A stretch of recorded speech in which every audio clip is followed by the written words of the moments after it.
Hello and welcome to the last episode of Higher or Lower of the season. This is the show brought to you by oddschecker, SpreadX and Sporting Index, where we look ahead to the weekend's football and say if we think the eventual results of the spread betting markets will be higher or lower than the midpoint. I'm your host, George Ellick, and I'm delighted to be welcoming back from his holiday in Portugal, Dan Worth. Dan, we really missed you. Thanks, mate. It did sound like it when I watched the show back. Well, I mean, I think we all know now, and maybe because at the end of the season, I'll be honest, the only reason I'm mean about you and aggressive about you, and I say how much I'm happy that Sam is here, is just because I really like Sam. Yeah, so, that's completely fair enough. And I'm not a huge fan of you. So no, I'm joking. We missed you. It's great to have you back. How was your holiday? Yeah, really good. You played some great golf. Some great golf, yeah. Lovely course. Golf left a lot to be desired, but it keeps coming back, doesn't it? Bad one. I played a blinder on the 18th as well, which is like very typical. 17 terrible holes. 18th is class. You're like, well, maybe I do have something there. Bogey? Yeah, par 5. Par and par 5. So I was, buzzing with that. So I'll be Decent back. drive, layup on the green 2-putt. You got it, mate. There we go. Jack, how are you? I'm really well, thanks. Nice. Really well. That's good. Yeah. Anything else to add? Nothing further to add. Norwich manager search. Exciting? Continues, ongoing. Fans are getting impatient. I don't quite know why. I don't know what they expect the new manager to come in and do. It's the 22nd of May. Yeah. You know? We need to get him in the door now so we can have say over transfers and get people gelling. Indeed. Yeah. Getting paid so we can go on holiday. On our money. Yes. I did like someone saying that we talk about teams being on the beach quite often, but Liverpool are literally on the beach where their players are being flown over from beach holidays in order to play games of football, which is fun. Right, let's get into the games. We have some EFL action to kick us off. We are starting with the Championship playoff final. I'm going to be there. I'm incredibly excited. It is Sheffield United against Sunderland. Sheffield United are the favourites here, and we are going to be starting with the supremacy market with SpreadX. Sheffield United favourites, 0.15 versus supremacy. That means that higher here is a Blades win in 90 specifically. This is a 90-minute market. Sunderland win or a draw would be lower. Are we ready? Oh, yeah. 3, 2, 1. Wow. Oh. Wow. You think the black cats are the dark horses? Yes, I do. Do I? Yeah. I think so. That's what the paddle suggests. Yeah. I'll be honest, there's a little bit of a cop-out just to get both results on side, because I think there's quite a big chance that this goes beyond the 90, and so I need the draw on side for that to happen. Sheffield United obviously finished way above Sunderland, 14 points, I think. But as we've probably discussed, it doesn't really matter now, does it? One game. Yeah. And that decides who goes up and down. Sheffield United have a horrible record. At Wembley, I think they've appeared in the most playoff finals and not gone up 4 times. There's another team that's done that too. In fact, there's 2 teams, there's Leeds and Reading. And I actually feel like, as my paddle suggests, that Sunderland do it. I'm just not overly convinced it's in the 90, but that doesn't matter for me in this market. If I had to put a specific bet on, go draw at 90, Sunderland in extra time. Goodness gracious me. I'm all in on Sheffield United for this. I think there's quite a big gap between both sides in terms of performance level for most of the season. Not necessarily the first 2 or 3 months, but certainly after that, Sunderland fans may be like, hold on, we basically didn't try for the last 6 weeks. Yeah, well, Blades also were poor for the last 6 weeks of the season, so it wasn't like they kind of pressed home their advantage late on. Like, it kind of tracked as the season went on. Sunderland obviously improved to an extent with their 2 performances against Coventry. They're definitely way better than they were before the season ended, where they were really poor, but I still say they were quite a long way off. They still lost that second game over 90. Yeah, exactly, and they didn't really offer loads going forward in it. Although, albeit I'm not quite sure I agree with Frank Lampard's assessment that it was kind of an unfair result, or that's paraphrasing him, but they deserved to win it. I think Sheffield United, in terms of players they've got at their disposal, are better. Their bench is phenomenal. Callum O'Hare, who scored in both semi-finals, probably won't start. I think he might be the first player to score in all 3 games, should he score in this one, all 3 times off the bench. Quite fun. Jezrin Ratsaki, another one. Their striking options in terms of Cannon, Moore, Campbell. Like, it's an embarrassment of riches. Gustavo Harmer, Championship Player of the Season. Like, it's just a ridiculous squad of players. And yet, of course, Joe Bellingham Of course, Dan Neil, of course, Isidore are good, but I think it's a tough ask to ask this very young side to get there. Also in the dugout, like Chris Wilder, who's won so many promotions in the past. He's also famously won a playoff final at Wembley in 2010, May the 16th, against York for a side called Oxford United. I just think Sheffield United will have... I think if Sunderland pull this off and Regis Lebris pulls it off, fair play. But in terms of the probabilities and what's likely to happen here, I think Blades, and I wouldn't be surprised if it's pretty cosy too. Well, cosy. I like that. Yeah, I like that because obviously I'm with you on this one. I think Wilder done a brilliant job as far as that kind of, they were up there, weren't they, with Leeds and Burnley throughout the whole season. Just fell short and then absolutely powered through the playoffs. You could say that was Bristol City just not turning up, or you could say that it was a really, really strong performance, as has been the case pretty much for 90% of the season from Sheffield United.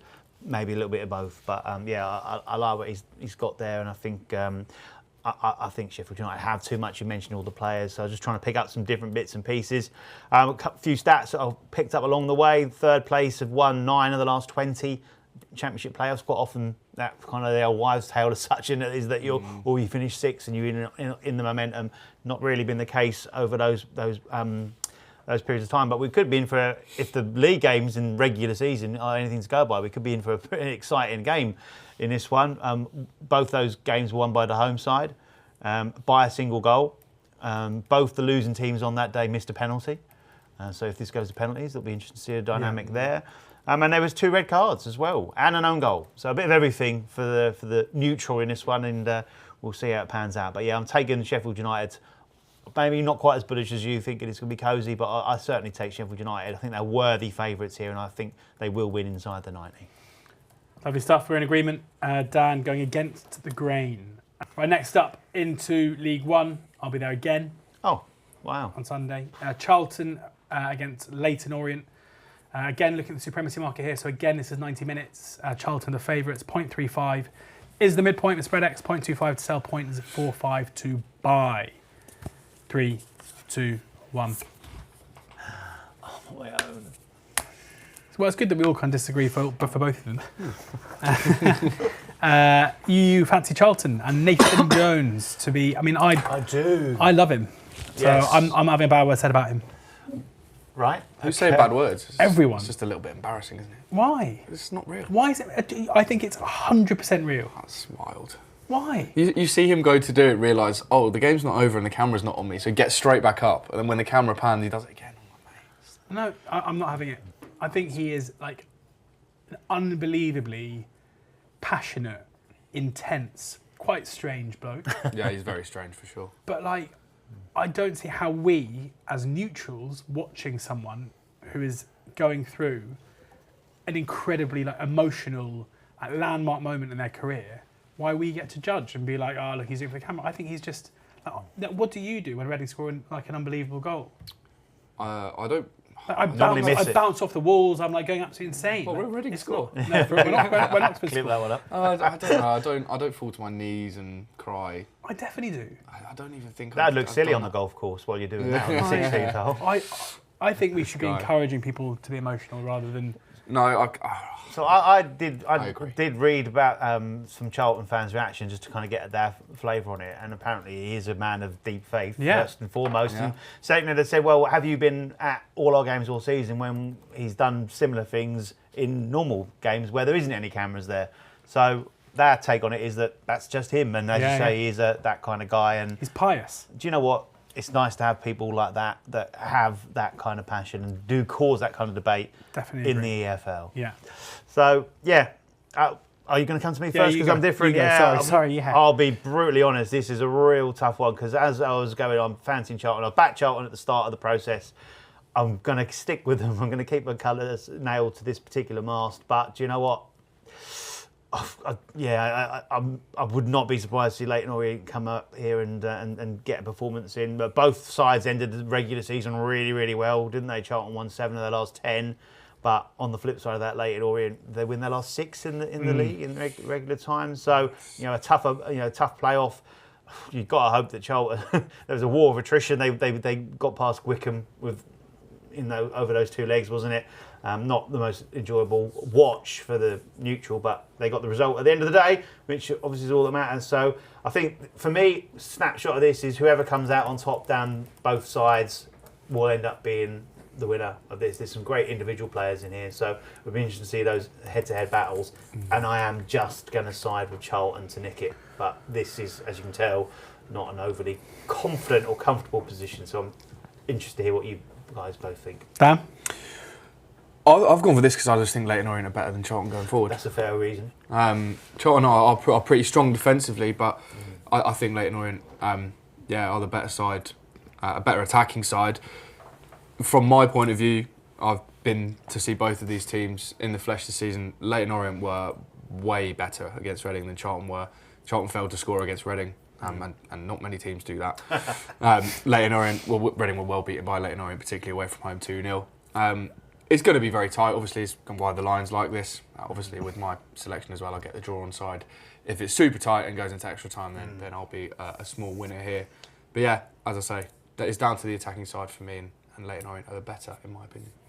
Charlton won both meetings in the league, didn't they? But they did meet in the EFL Trophy, I believe, and Leighton Orient won that. But I think Charlton won one of those games with 2 goals in added on time, didn't they? So we're going to get onto that later. Okay.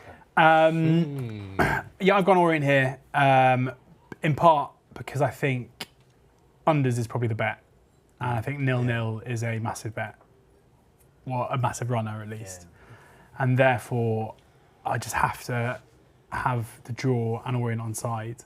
Like Charlton are at the end of the season relatively really well in terms of like their attacking exploits was the best they played all season, but as soon as they got to playoff football again, they reverted to type, and their games against Wycombe were like horrendous from a viewing perspective, really bad.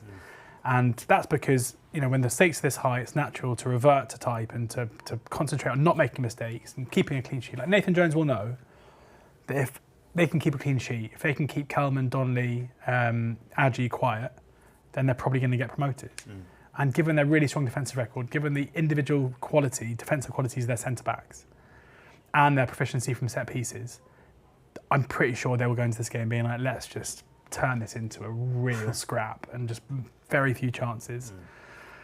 And if that is the case, even though I fancy them to be quite successful at it, then it brings in 1-0 both sides and 0-0. And so even though I'm not like overly keen on Orient, even though I do think that the prices, Orient look to me to be a bit too big in terms of promotion prices, I think having the draw and Orient on side in a game where I expect there to be 0-1 or possibly 2, but unlikely to be 2 goals is in my mind the way to play this. So it's not necessarily a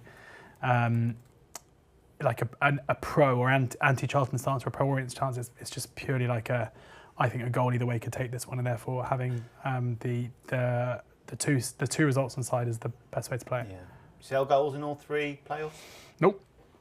I think in this one definitely. Yeah. There have only been 3 goals scored in 90 minutes in one playoff final for the last 15 years, and that was Villa 2, Derby 1. I kind of think we're due. Right. If I had to have a bet, I'm not suggesting I'm gonna back overs here, but if there was to be a playoff final that went a bit mad, I think having 2 teams who attack very well in transition could be the time for it to happen. I don't see this being that game being one where we're going to see one like last year where Saints took the lead and then it was just 2 banks of 4 and Leeds dominating the ball and passing around the back. Neither side wants possession deep, so I think it'll be more in terms of trying to penetrate, which should lead to more opportunities. And in League 2, whilst no goals looks the obvious way, the way that both teams approach their semi-final second leg suggests they want to be front-footed. So this is the one I think if you're going to go under goals, this is the one I'd look at. But certainly, you won't lose money betting unders in playoff finals. We know that. Right. Excellent. Next, on to the League 2 playoff final now. Between What? You wish. You got 2. What? You got 2. On to Forest and Chelsea. I just didn't even look at the running order. I just assumed this was what we were doing. Unbelievable. But you're going to be there, I'm assuming? I'm going to be there. Yeah, I'll be there. I'll be there. What a week. Well, yeah. Forest hosting Chelsea. Now, can one of you succinctly, I'm putting you on the spot here, before we get into these 3 games, which are all, the only thing that matters going into the last day of the Premier League season is European qualification. Yes. Now, it's almost like a maths test to this. I can't really work out who needs to finish where and what. Okay. I'm stalling here slowly, so that I'm hoping you can tell me the permutations of where teams need to finish in order to qualify for which competition. Right. Okay. Can you? I think I can have a go. Okay. Yeah, because have you got the table in front of you at the moment? Because I think as it stands right now, Man City need a point. Newcastle need a win to guarantee it because they're 4th. 5th, Chelsea. Obviously, now playing Forest in 6th. So Forest need a win and to hope results go their way. Chelsea need to avoid defeat, probably. Yeah. And then you obviously got the great conundrum of Chelsea in the Europa Conference League, possibly opening the door for someone to finish 8th and qualify for Europe.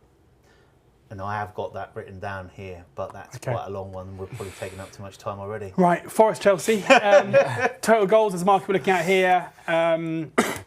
This is, 3 is the midpoint with Sporting Index. So lower is 2 or fewer, higher is 4 or more. 3 is a push. 3, 2, 1. You guys are so predictable.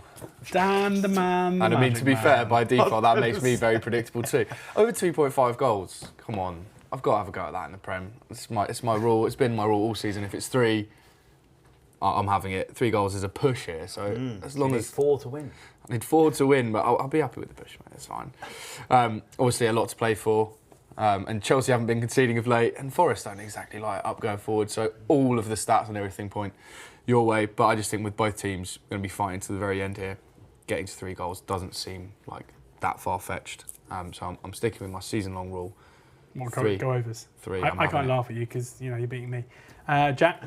Yeah, I just think this could be a real tight one. A bit nerves involved in it. Chelsea have been good in recent weeks, but their good work's generally been at home. They were pretty poor and nervy and edging past Manchester United. Manchester United, they only beat 1-0. Imagine that.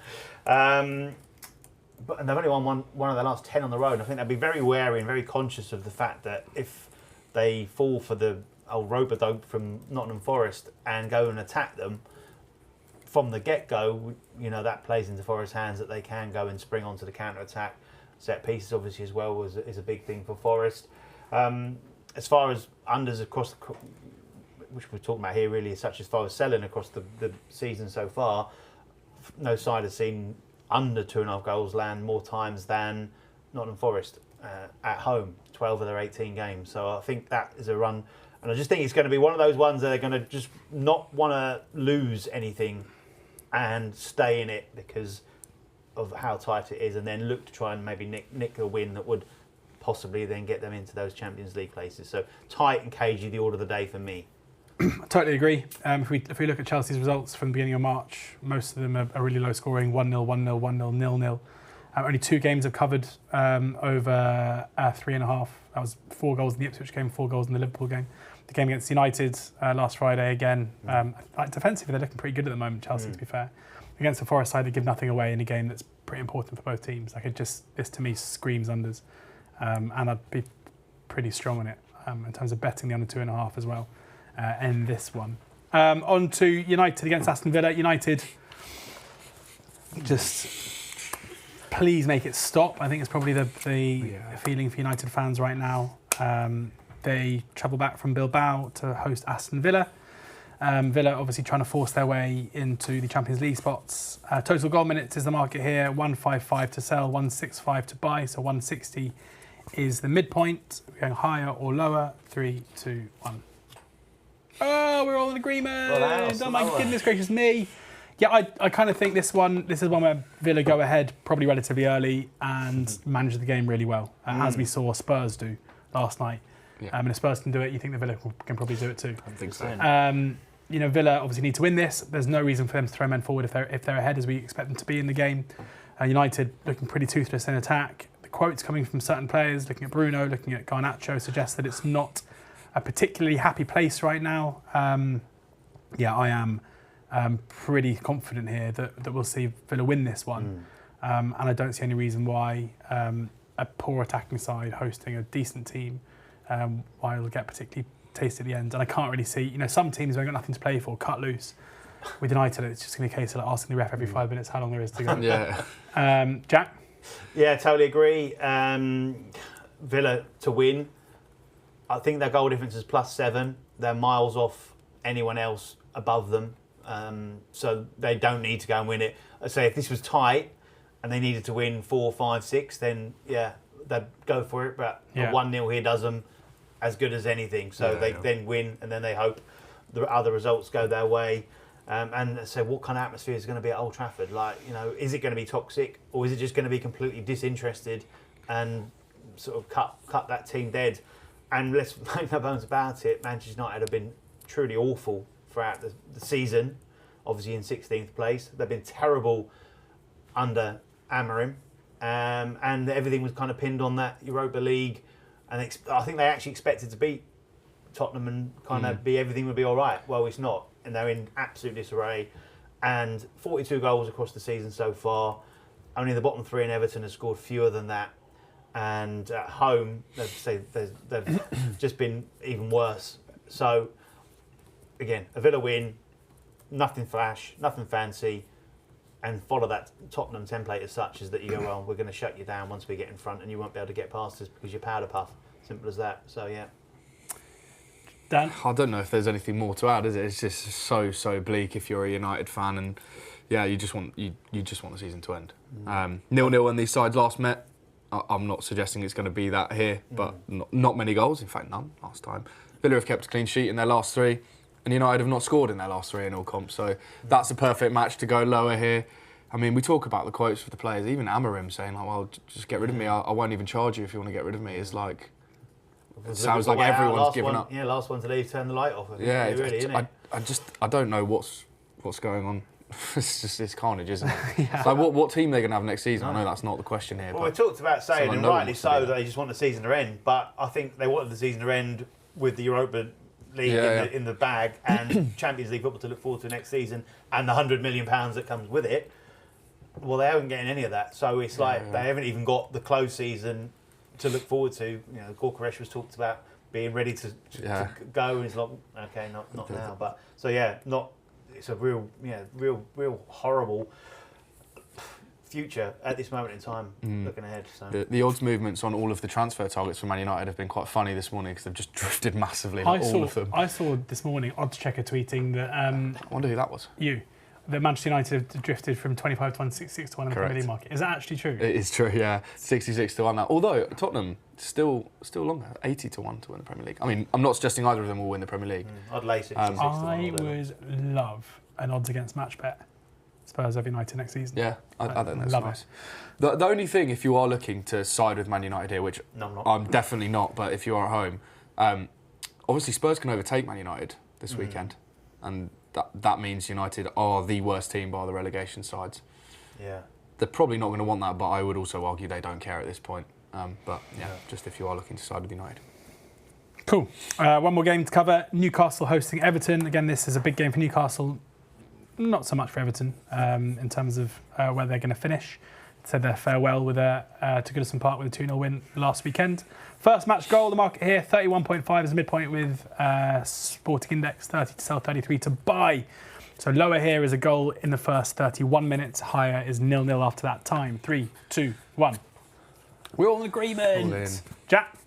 Yeah, this is a bit of a role reverse for Everton. I think that season ended last week, didn't it? And then they went, actually, we have got another game to play.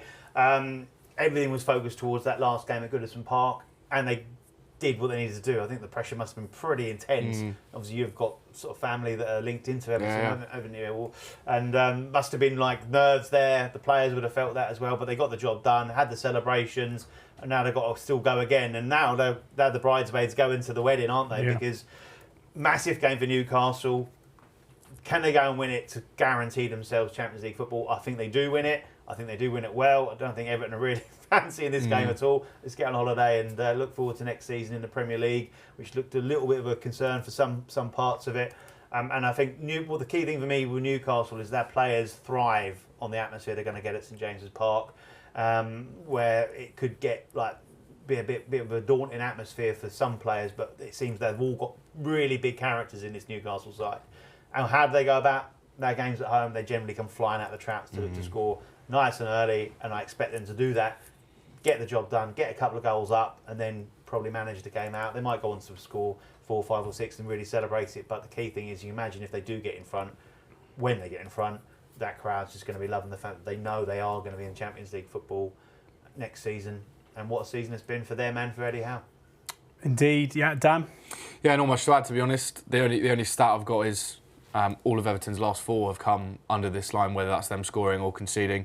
I don't really see why that would stop here, particularly if, as you say, their season is finished and Newcastle need to come out and get a result. And as you said, Newcastle love to come flying out of the trap, and there's no way we don't see that here.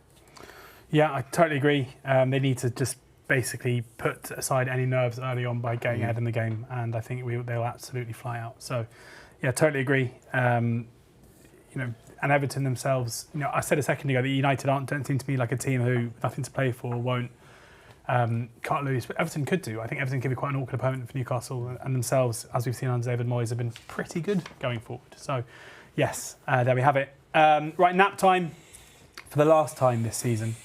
Dan, what is your best bet of the weekend? So I love this market every single year, and I'm going for it once more. It's total goals on the last day. Yes. It's a buy, of course.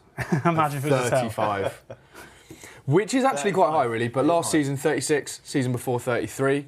Under. Season before that, 39. That would be lovely. Season before that, 31. So I'm never suggesting that the traders aren't on the ball, but they're clearly on the ball with this market. It's actually maybe a touch high, but look, it's the last day. I want to have a bit of fun. And in fact, I think there are quite a few games here that could blow up. And we all know, it doesn't need saying, that the last day brings more goals than the general match day in the Premier League. It has done for the last 15 seasons, I think. So we can expect that here, but those times there's loads of 3-1s. There's even 5-5s thrown in previous years. So I'm hoping for some of that here, and I think maybe United Villa could be that. Liverpool Palace could blow up. Arsenal Southampton. Ipswich West Ham could blow up. Both of those teams. Just Ipswich one last day. You've got to go for it.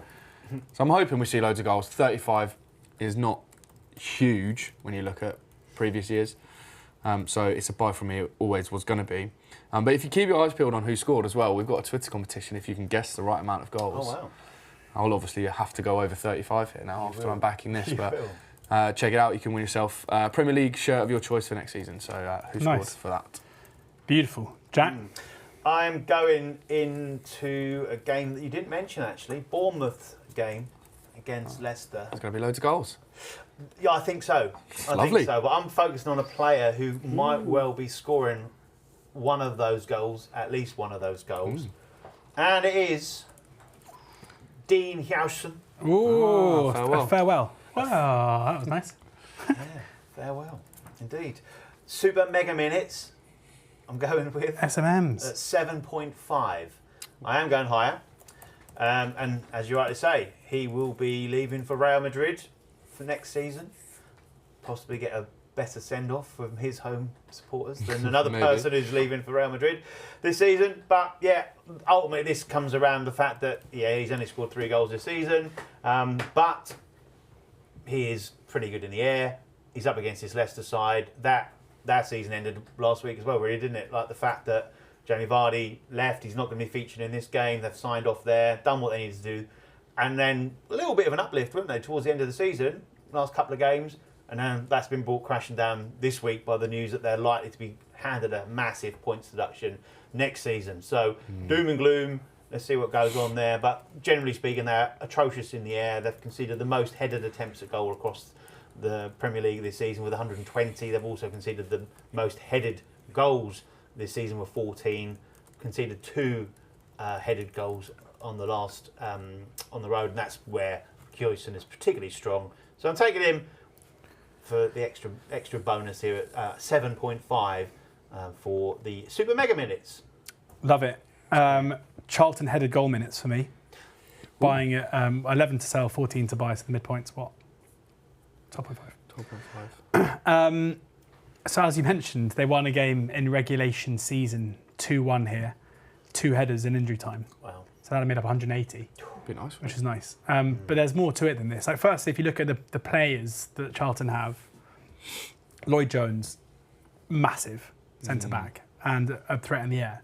Macaulay Gillespie, not a massive centre-back, but still really good in the air and scores a weird amount of goals for someone who isn't that big. Often good goal-scoring centre-backs can be those who have good movement rather than just big. Orient's defending from set pieces isn't very good. We saw Fraser Horsfall score against them in the playoff semi-finals. We saw Horsfall have loads of shots in those two games, and generally they came under serious threat from set pieces by Stockport over the course of the two legs. We had 4 shots over the 2 games. Yeah, I think, as I've said before, this to me looks like a game where Charlton will look to bring the goal line down, be really solid, and try and hurt them from set pieces where they're so good. And if that is the case, then it wouldn't surprise me at all if it's a set-piece goal that wins this. And if it is, then obviously the headed goal minutes comes into it. So hoping to go out with a bang here. Nice. And put up Charlton headed goal minutes. Like it. There we go, guys. That's it. That's it. Season in the can. What, End of the season. what a season. What was your highlight? I've been on a few holidays. Oh, mate, every week is a highlight when I get to spend my Thursday mornings with you guys. It's been not near the afternoon now. It is so- now, yeah. Highlight? Probably Solly March making his return from Oh, injury. yes.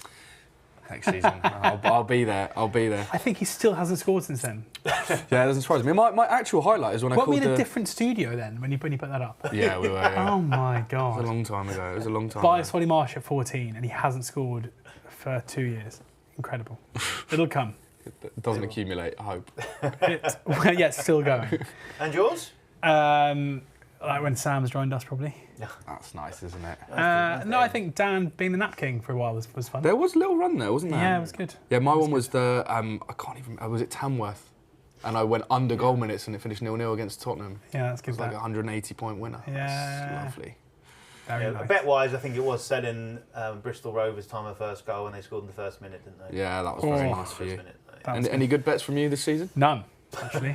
Charlton had a goal minutes. Yeah. Oh, what a way. Save the best till last. Exactly. There we have it, guys. Thank you so much for watching this season. We've loved making the show. Hopefully you've enjoyed it.